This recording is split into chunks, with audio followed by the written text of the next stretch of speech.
Aujourd'hui, je vais vous présenter la révolution. Oubliez la recherche V qui permettait uniquement de récupérer des données à droite de la cellule de référence. On a maintenant la recherche X.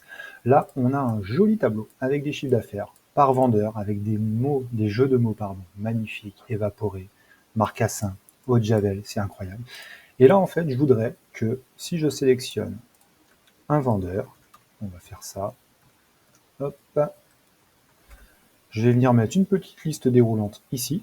Pour ça, je me mets sur la cellule sur laquelle je vais mettre une liste déroulante. Je fais Alt D V.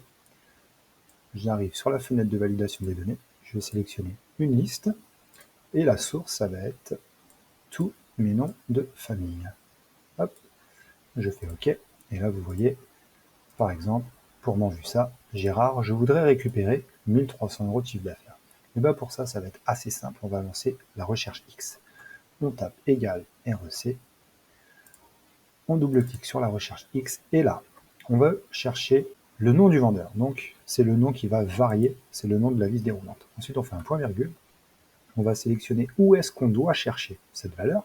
Donc, dans la colonne des noms des vendeurs.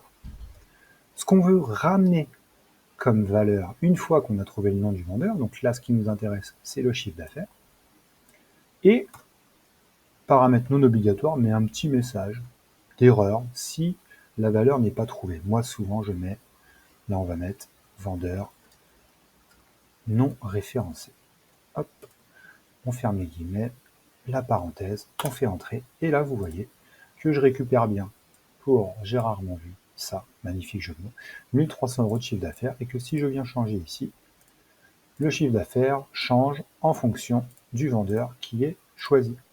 Et voilà, c'est tout pour la recherche X. Si vous avez des questions, c'est en commentaire, on se retrouve demain pour une nouvelle fonction, alors abonnez-vous.